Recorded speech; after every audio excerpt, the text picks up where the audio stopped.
Now here's something cool. I have this custom React hook function here, but then it has zero state management library or functions. There is no useState, no useRegister, no Redux, no Zustand, not even TanStack query. This is not TanStack query. And yet we're able to fetch a list of profiles. We can add to that profile. We can remove from that profile without having to explicitly update the state when we do all of that. Now, if I jump to my browser, you can see that I'm able to remove this profile without having to explicitly update this list. But here's the interesting thing. If I open a new tab here, create a new profile, I'm just going to add myself one more time, just add any random description, and then create the profile, you can see that the list gets updated. But what's cool is that every other client that's connected to this app gets that update as well. You can see that my name appears on this other tab, as well as the tab that created the username or the profile. If you go back to the previous tab, you can also see that my name is also on this list, which means that we are actually experiencing the power of a sync engine. And that's what I'm going to cover in this video. I'm going to show you how to set all of this up. I'm going to explore how to do all of that with Convex. Now, before we actually jump in and take a look at how to use Convex, let's see how you might approach this problem in a traditional sense. Now, to build an app, you basically have a backend. That backend contains your server and your database. Then a client can make a request to your server, and then that server talks to your database, gets that data, and sends it back to the client.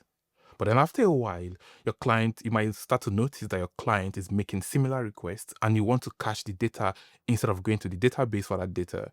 And that's where you introduce some cache layer, which the server then goes to get data from if the data is already cached. Now, you might argue that this is actually a straightforward solution, and I completely agree. But where it starts to get complex and interesting, if I may say, is when you no longer want to explicitly ask your client to request data. Instead, you want to automatically send data to the client once that data is available.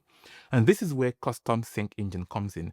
And if you've ever had to build something like that, you know that it's not the kind of job you want to wake up to every morning. Now, fortunately for us, the engineers that spent sleepless nights at Dropbox trying to figure out sync engine successfully did that, left Dropbox, and built a product called Convex, which automatically takes care of all of these problems for us.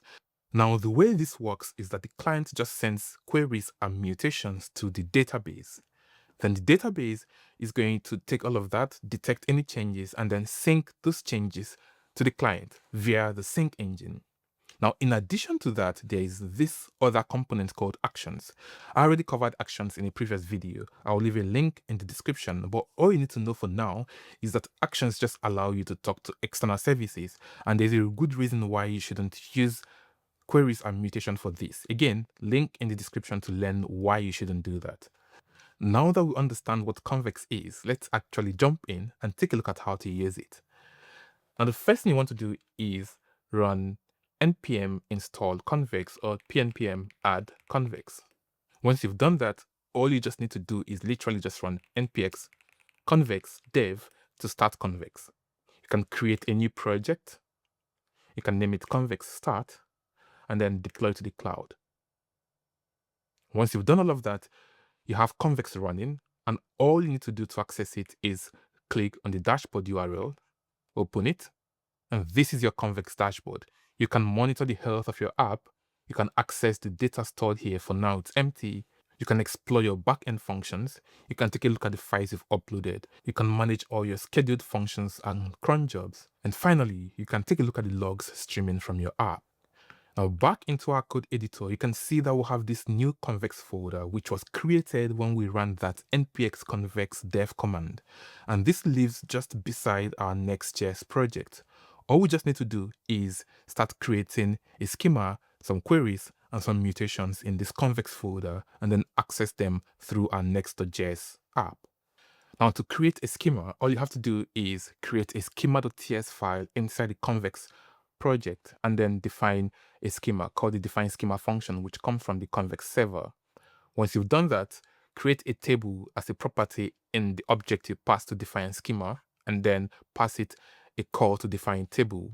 Then pass an object for the table that contains the columns in that table. So we'll have a username, display name, description, type, and category for this particular table. And once you've defined the schema, you can start writing queries and mutations against this schema. To do that, if I jump into the profiles.ts file, you can see I've defined a few queries and mutations here. Now, to define a query, all you have to do is import query from the code that was generated when we ran npx convex dev. Once you've done that, call the query function, pass it an object, and then inside the object provide arguments and the handler. The argument for now is empty, but the handler is going to make a query to our profiles table, which again we defined in the schema. Then return whatever we get from that database from this handler. We can also get a single profile, and this time you can see we're taking advantage of the args argument, which in this case we pass in the username, and then we use that username to grab a particular user from the database and then return that user. We can also create a profile using mutation, this time not query, but mutation, and we also import that from the code that was generated when we ran npx convex dev. Perfect. Now what we have here is that we'll first of all define all the arguments that we want to make sure that the client sends when they're trying to create a mutation, and then we take all that argument and insert it into our database.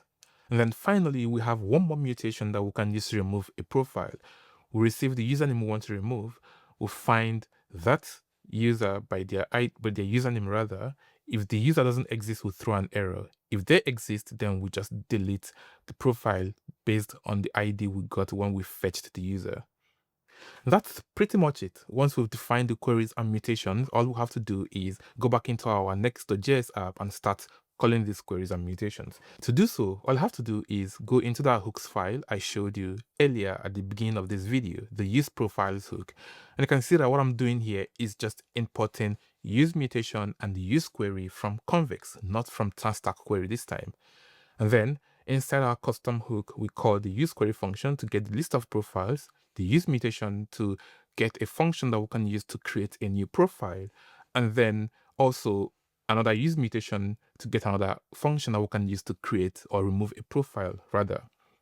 And then we take all of that and return it from this function or from this custom hook. Now the only thing left is just to enjoy this new custom hook. So back into the app folder, if I open the profiles folder and into the component that actually needs these profiles, we first of all call use profiles and grab all of these items from the function. Then finally, we'll filter the profiles based on category and type. Then we call add profile inside the handle add profile event handler and then pass it the profile that we need to create. Now mind you that this is type safe. So if I try to pass in an arbitrary string here, this is not going to work. We need to make sure we provide the actual type that add profile expects. Now moving on, we can also remove a profile, and we do that by calling the remove profile function and passing it an object that contains the username of the profile we want to remove. And with that, we can go back to our browser, go back to our app, try to delete this user one more time like we did previously, and everything is still working as expected. Now, one cool thing I haven't shown you yet about Convex is that no matter how many times I refresh this page to get a list of profiles, this data is always going to be cached. You can see that the first time it took a few seconds, it just took longer, but then subsequently it was blazingly fast. And this is because by default, Convex is always going to cache your queries. And that's why when we kept on calling get profiles, we were always getting the cached versions, even though the first one wasn't cached. And that's pretty much it. In a few simple steps, we're able to set up a backend with automatic caching, a backend with real-time capability and a sync engine. And finally, as an icing on the cake, you don't have to manage the state that ties all of this together in your front end. Now that said, that brings us to the end of this video. I hope you enjoyed it, and I hope I will see you in the next one. Take care and bye.